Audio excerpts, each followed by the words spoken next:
The dining hall was in chaos. Tables floated toward the ceiling. Cadets grabbed onto chairs, shouting in panic. Food drifted through the air in slow motion, and a bowl of soup spun lazily, spilling perfect droplets that hung like tiny planets into the doorway. Cadet Hyan watched and smiled. His blue-gray skin rippled slightly with amusement. All four of his arms folded across his chest as he admired his work. The gravity system had been easy to hack. Too easy. Where's the challenge anymore? Cadet 13. The voice cut through the noise like a blade. Hyan's smile faded. He turned slowly. Commander Tiang stood behind him, face dark with anger. All three of his eyes locked onto Hyan. Most cadets would have been terrified. Hyan wasn't most cadets. Yes, Commander, he said calmly. My office. Now. The walk was short. Hyan had taken this path many times before. He knew every hallway, every turn, every crack in the metal walls. The Galactic Naval Academy floated above Velcro's prime like a giant wheel, spinning slowly to create gravity. Except in the dining hall. Not anymore. The commander's office was small. Clean. Perfectly organized. Everything had its place. Commander Tiang sat behind his desk and stared at Hyan for a long moment. Hyan stared back. This is the 37th incident this cycle, Tiang said quietly. 37 times you've disrupted Academy operations, 37 times you've endangered other cadets, 37 times you've shown complete disrespect. Hyan said nothing to it was all true. Your family has protected you until now, Tiang continued. But even they have limits. He leaned forward slightly. This ends today. One more incident, Cadet 13. Just one more, and you're expelled. Do you understand? Yes, Commander. Hyan's voice was flat. Empty, dismissed. Hyan left the office and walked back toward the cadet quarters. Other students noticed him immediately. Some stepped out his way. Others whispered, Cadet 13, everyone knew him, even if they didn't use his name. Inside the shared quarters, his roommate, Jivun, sat on his bunk, reading. Jivun was smaller than most Velcrosians. Quiet. Focused, he looked up. How bad was it? He asked. Final warning, Hyan said, dropping onto his bunk. One more mistake, and I'm out. Good, Jivun muttered. Hyan turned his head. What was that? Nothing. But his face said everything. Jivun just wanted to graduate. Instead, he was stuck with the Academy's biggest problem. Hyan closed his eyes. He should feel worried. He should feel scared. But he didn't. He felt bored. The Academy was too easy. The rules were predictable. Even expulsion didn't feel real. The door chimed. Jivun opened it. A tall cadet stood outside. Miho. Perfect uniform. Perfect grades. Perfect reputation. Is 13 here? He asked. What do you want? Hyan replied from his bunk. Miho stepped inside. Did you hear? Hear what? They're bringing a human. Hyan sat up. A human? Exchange program, Miho said. From a new Terran alliance. One of their officers is coming here to train with us. He almost sounded disgusted. A human, he repeated. Now Hyan was interested. For the first time in weeks, he had heard of humans. Everyone had a new species. Recently discovered. Recently advanced. They had just unlocked faster-than-light travel.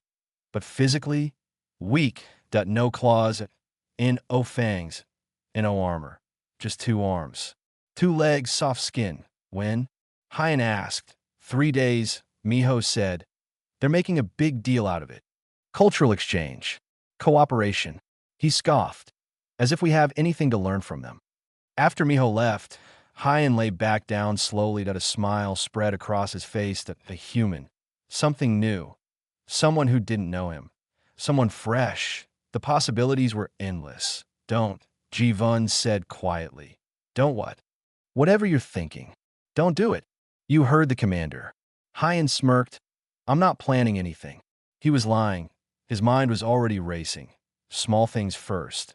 Mess with the door lock. Switch the food. Change the training settings. Nothing serious. Just enough to have fun. The next 3 days felt painfully slow. The entire academy buzzed with rumors. Some cadets were curious. Some didn't care. Some were excited. Hyan listened and gathered information. Humans were weaker than most species and owned natural weapons. Their planet had strong gravity, but not as strong as Velcro's. Their technology was behind. They were new. Unproven. Oh, why did the Galactic Council accept them? Why bring one here? Hyan didn't care. He just wanted something new. On arrival day, all cadets gathered in the main hall. Commander Taeyang gave a long speech about unity and cooperation. Hyan stopped listening after the first minute.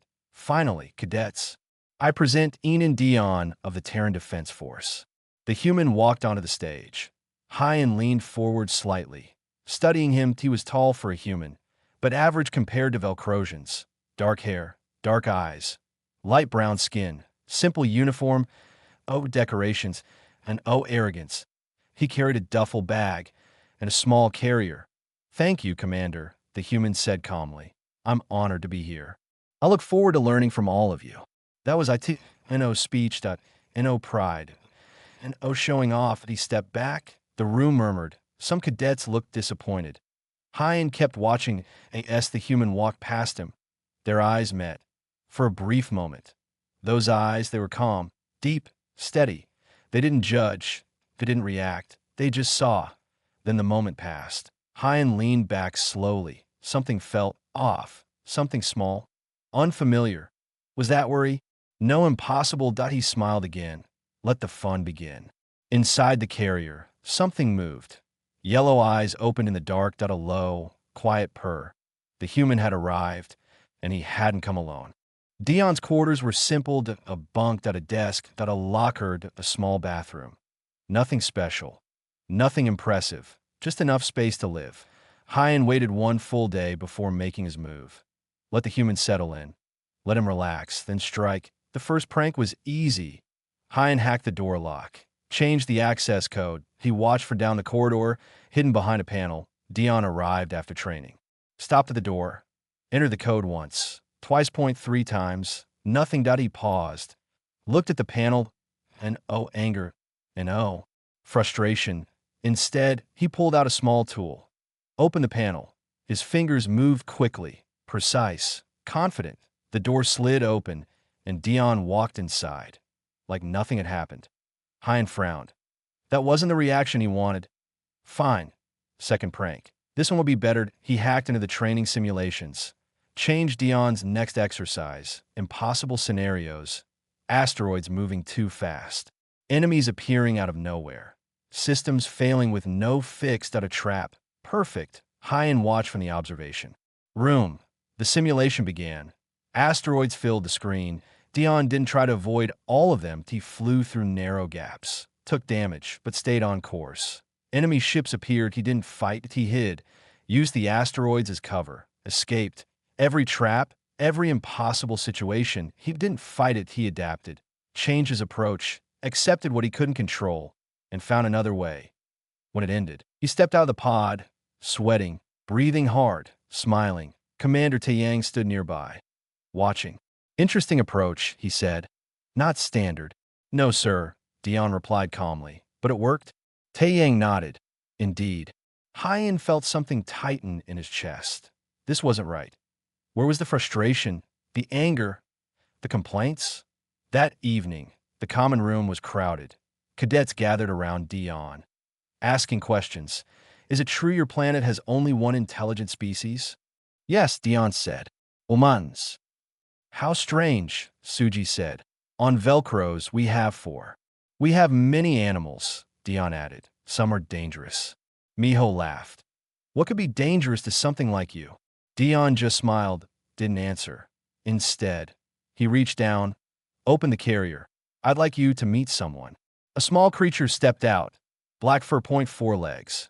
Long tail, sharp ears, yellow eyes. This is Bowie, Dion said. She's a cat. The cadets leaned closer, curious. Jivan carefully reached out. Bowie sniffed his hand, then allowed him to pet her. A soft rumbling sound filled the air. What is that? Jivan asked. Purring, Dion said. It means she's comfortable. She's cute, Suji smiled. Is she a baby? No, Dion said. She's fully grown. Cats are small predators. Miho scoffed. That? A predator? Size isn't everything, Dion replied calmly. T the doorway. Hyan watched silently. T a military academy. How soft. How pointless. Then, Bowie turned, her eyes locked on a Hyan, still, focused, unblinking. Hyan stared back, refusing to look away, but something felt wrong. Those eyes, too aware, too sharp. The room faded, voices blurred. Only those eyes remained. Watching, waiting, her tail moved once, twice. Then, she looked away, and Hyan could breathe again. Can she do tricks? Jivan asked. Not really, Dion said. Cats don't follow orders like dogs. They choose what they do. Bowie jumped down. She moved silently across the floor. An O sound, an O effort. She explored corners, walls, spaces, mapping everything. Cadets tried to follow her. They couldn't. She was always one step ahead, jumping to places that seemed too high, slipping through spaces too small. How does she do that?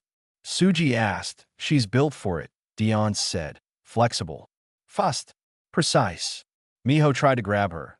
She moved instantly, effortless, and gave him a look to don't try that again. Miho pulled back, embarrassed. Hyan left the room. Something fell off. He couldn't explain that IT was just a small animal. Harmless, right? That night, he planned again, bigger this time, better, something that would finally get a reaction. But first, he needed access to Dion's room. He waited until the corridors were quiet, then moved, fast, silent. The lock opened. The room was clean, organized, everything in place too. Perfect. Hyan stepped inside, moved toward the locker. Then he heard it, but a soft sound. Barely there, he froze, slowly turned. Bowie sat on top of the locker, watching him. Yellow eyes glowing in the dim light, still silent, waiting. Go away, Hyan whispered. No movement. I'm not afraid of you. But his voice wasn't steady. Bowie tilted her head, like she understood, like she knew. Hyan took a step forward. Her pupils widened, her body tightened. Ready for something. Hyan stopped, then took a step back, then another, then turned and left fast. The door shut behind him. His heart raced. His hands shook. Why? It was just a cat. Just a pet, but those eyes, they remembered something, something old, something that hunted. That night, Hyan didn't sleep well. Every time he closed his eyes, he saw them, watching, waiting. Tomorrow, he told himself, tomorrow would be different. The human was nothing special. The cat was nothing special. Tomorrow, he would prove it. But deep down, a small voice whispered, what if you're wrong? Hyan didn't stop. Fear faded. But pride didn't. That if anyone found out he had backed off because of a small animal, his reputation would be gone. So he kept going. But now, he avoided Dion's room. Too quiet, too watched. Instead, he moved to public areas, safer. Or so he told himself. The next prank, the communal showers, that he rewired the system. Hot became cold. Cold became freezing. Dion stepped in, turned the control. Cold water blasted down. Hyan waited for a reaction. Nothing. Dion just stood there, took the shower. Finished it. And oh complaints. In oh anger. Next, uniform swap. Hyan replaced Dion's training uniform with one covered in ridiculous patches, bright, loud, embarrassing. Dion wore it anyway. Didn't react, didn't care. Next, language settings. Hyan switched Dion's data pad to ancient Volcrosian, a language no one used anymore. The next day, Dion navigated it, changed it back, like it was nothing. Every prank failed. Every single one. And worse, the cat. Bowie was everywhere. Everywhere. Hyan turned a corner. She was there. Entered a training room. She was watching. Dining hall, under the table. Always there, always watching. The other cadets loved her. They fed her, played with her, followed her. She allowed it. Sometimes, but with Hyan, she never came close. Never let him touch her. Only watched. Always watched. You're being paranoid, Jivan said one night. She's just a cat. She's always there, Hyan muttered. Every time I turn around, she's watching me. Maybe she likes you. Hyan shook his head. No, that's not what it feels like. So he started researching. Earth animals, cats. The Academy database had everything. And what he learned didn't help. Cats were hunters. Ambush predators. They stalked, waited, struck at the perfect moment. They could see in low light, moved silently, react faster than most creatures, and even after thousands of years, they were still the same, still hunters. Humans lived with them, fed them, trusted them. Not because they were safe, but because they chose to stay. That thought stayed with Hyan. Uncomfortable, unsettling, training continued. Dion worked with the others. He wasn't the strongest, not the fastest, but he never stopped, never quit. When he fell behind, he kept going. When he failed, he tried again, over and over. Miho noticed point one day in the training hall. He stepped forward. "I challenge you," Miho said. "Combat simulation. One-on-one." Dion looked at him calmly. "Why?" "I want to see what humans can really do." Commander Taeyang overheard. "Good," he said. "Tomorrow morning." The next day, half the academy came to watch. Combat simulations were popular, fast, intense, competitive. Hyan stood with the others, watching, not out of curiosity, to at least that's what he told himself. Miho entered first, confident. Ready. Dion followed, quiet, focused. Bowie sat nearby, close to Hyan. He hadn't even noticed her arrive. The simulation began. A damaged space station. Point 2 opponents. Point 1 goal. Win. Miho moved fast, precise, aggressive, clearing rooms, advancing quickly. Dion moved differently, slower, careful, checking corners, avoiding direct paths. "He's running," someone said. "No," Suji replied softly. "He's thinking." Miho completed one objective, then another. The crowd reacted. Victory looked obvious. Then Dion stopped, positioned himself in a narrow corridor between Miho and the final objective. Waiting, Miho charged in, confident. That's when everything changed. Smoke filled the corridor like a grenade. Vision gone, confusion, and Dion moved. Not like a Velcrosian. Not by the rules he climbed. Used walls, angles, height. Attack from places no one expected. Miho was better trained, stronger, faster, but Dion was unpredictable. Point 3 minutes, that's all it took to IT ended, with Dion above him. Weapon aimed, silence filled the room. Then, clapping, Commander Tang. "Excellent work." Miho stepped out, angry, defeated. Dion stepped out, breathing hard. "Good match," he said, and offered his hand. Miho looked at it, then walked away. Didn't take it. After that, everything shifted. Cadets started paying attention, asking questions, listening. Respect grew, and Hyan watched. Something twisted inside him. Not fear, not exactly. Something worse. He was being replaced, forgotten for the first time. He wasn't the center. Oh, he decided. Enough. Point 1 last move. Point 1 big one. That's something no one would ignore. Something that would remind everyone who Cadet 13 was. The academy exam was coming. Important, serious. Hyan broke into the system. Carefully, quietly, he planted evidence. Fake records, showing Dion had accessed the test early. Cheating, instant expulsion, and excuses. Not even for a human. That he leaned back, satisfied. This would work. Everything would go back to normal. That night, he returned to his room. Jivan was asleep. Hyan lay down. For the first time in weeks, he felt in control. His eyes closed. Almost asleep. Then a sound, soft as a small thump. Hyan's eyes snapped open. Bowie sat on his desk, still, watching. The data pad glowed. Active. Open. The files. The fake evidence. Hyan froze. Slowly. Bowie lifted her paw, extended her claws, sharp, precise, and dragged them across the screen. The files glitched, corrupted, deleted, gone. "No," Hyan whispered. He started to move. Bowie turned. Those eyes, glowing. A low sound. Not a purr, a warning. Hyan stopped, completely still. The last file disappeared. Bowie stepped down, walked to the door, paused, looked back, then vanished into the dark hallway. Hyan sat frozen, shaking. That wasn't possible. Animals didn't do that. They couldn't, but he saw it, and now he understood. Bowie knew. She stopped him. And if she could do that, what else could she do? That night, Hyan didn't sleep. Not at all. That he lay still, listening, waiting for footsteps, for breathing, for those eyes to appear in the dark, the hunter and the hunted. And for the first time, Hyan wasn't sure which one he was. Hyan started to change. Not by choice, by pressure, by fear, by something he couldn't explain. His performance dropped. Combat simulations worse. Tests, mistakes, training distracted, unfocused. Commander Taeyang noticed. Cadet 13. You look unwell. Report to medical. The doctor scanned him, checked everything. Nothing. Physically, he was fine. Are you sleeping properly? They asked. Yes, Hyan lied. How could he explain that he was afraid of a cat? That he couldn't close his eyes without seeing those yellow eyes watching him? Jivun noticed too. You don't look okay, he said. I'm fine. You haven't slept. Mind your own business.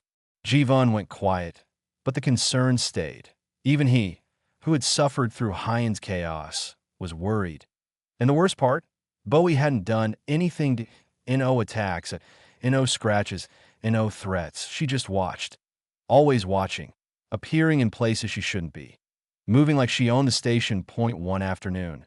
Suji gave a presentation. Earth biology, she said. Hyan wasn't interested, but he stayed. Listened. Earth has more predators per square kilometer than almost any known planet. Images filled the screen. Creatures with teeth, claws, hunting instincts. Humans evolved in this environment.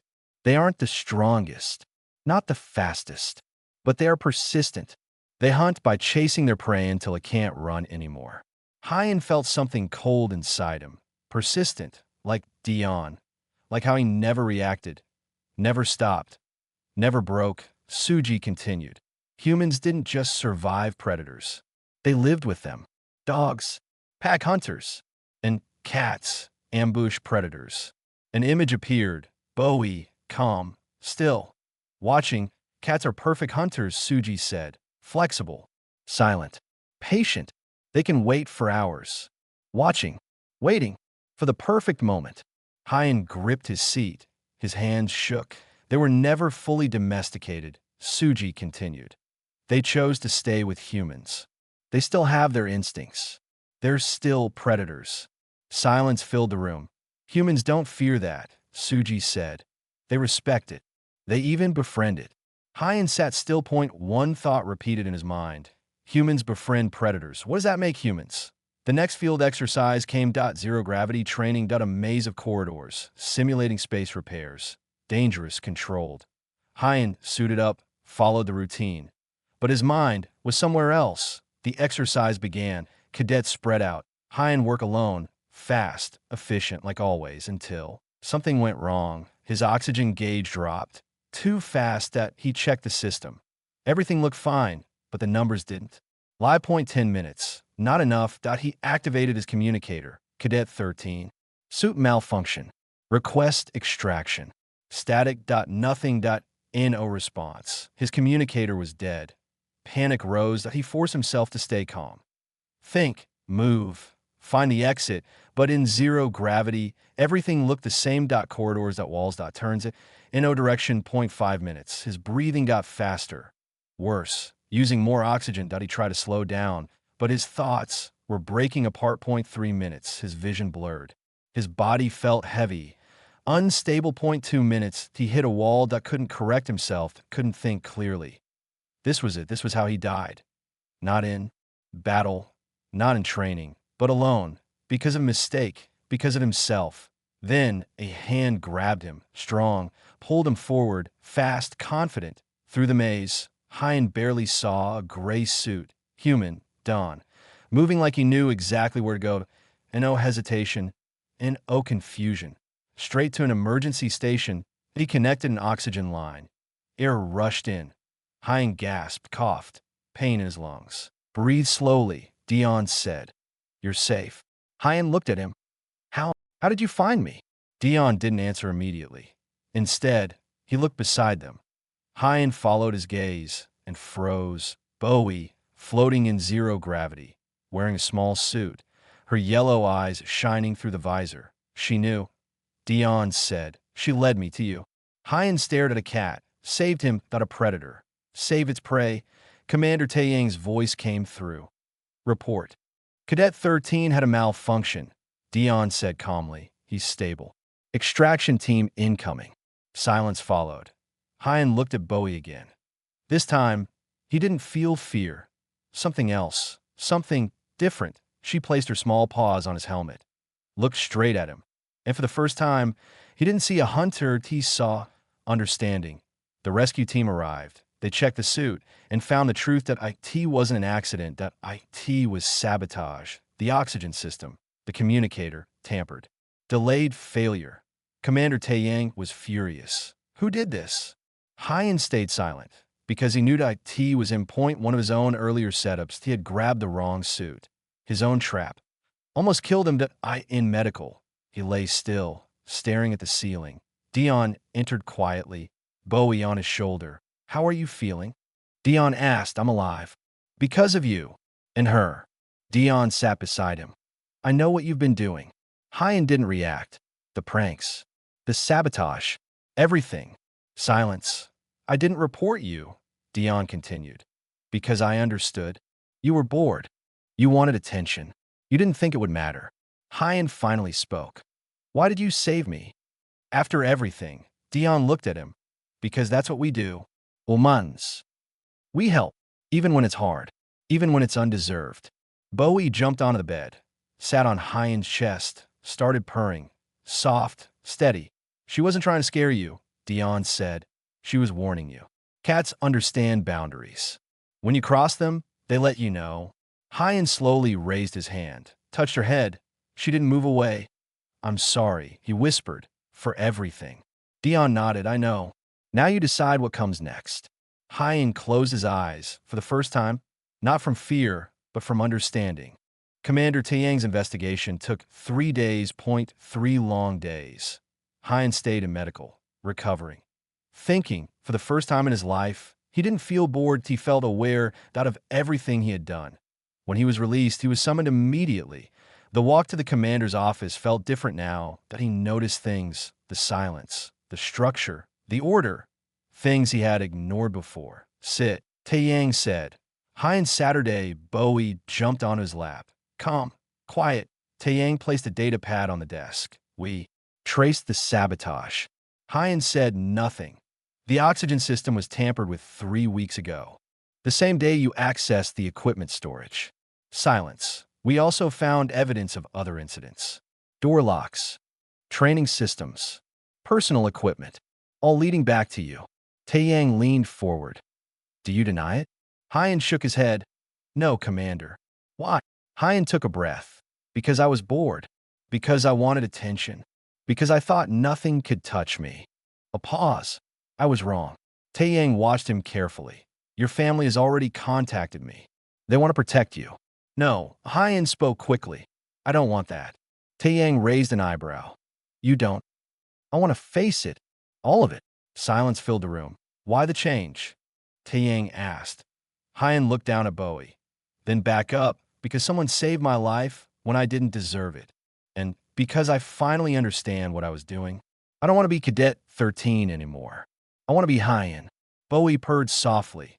Taeyang leaned back. I could expel you. You've broken multiple rules. Endangered lives. Damaged academy systems. Expulsion would be justified. I understand. Another pause. Then, there is another option. Hyan looked up. Ian and Dion submitted a request. He asked that you be given a chance. Redemption. He volunteered to mentor you. Hyan blinked. He did? Yes. Taeyang's voice hardened. This is your last chance. Not because of your family. Because someone believes you can change. If you accept, you will work harder than ever. You will follow every rule. You will serve others. One mistake, and you're gone. Hyan didn't hesitate. I accept. The program was brutal. Early mornings, extra training, endless work, cleaning, maintenance, studying late in the night, and shortcuts, and excuses. Dion was always there, steady, calm. When Hyan struggled, he explained. When Hyan felt overwhelmed, he reminded him why. When Hyan wanted to quit one more day, Dion would say, you can do one more day. And Bowie, always nearby, watching, not as a threat anymore, as something else, a reminder. Jivan noticed the change. You're different, he said one night. Better or worse? Hyan asked. Better. A pause. You asked me about my day. You've never done that before. Hyan lowered his head slightly. I'm sorry. For everything. Jivan was quiet. Then, you're trying now? That matters. Weeks passed, then months. Hyan improved. His scores rose, his focus returned. Cadets stopped avoiding him. Some even respected him. Miho approached him one day. I heard what happened, he said. Hyan waited. But doing the program. That takes more strength than I thought you had. I'm trying, Hyan said. Miho extended his hand. Train with me sometime. Hyan looked at it, then shook it. I'd like that. Final exams came. Hyan studied harder than ever. Dion helped him prepare. Tested him. Pushed him. The night before, Hyan couldn't sleep. Not from fear, from pressure, a soft weight landed on his chest. Bowie, she curled up, purring, steady, calm. Hyan closed his eyes, and for the first time he slept peacefully. The exam was hard but fair. Hyan finished it, exhausted but satisfied that he had done his best. Results came that he passed. Not the top, but strong. Earned, Commander Tang stood before him. Cadet Hyan, no. Number, just his name.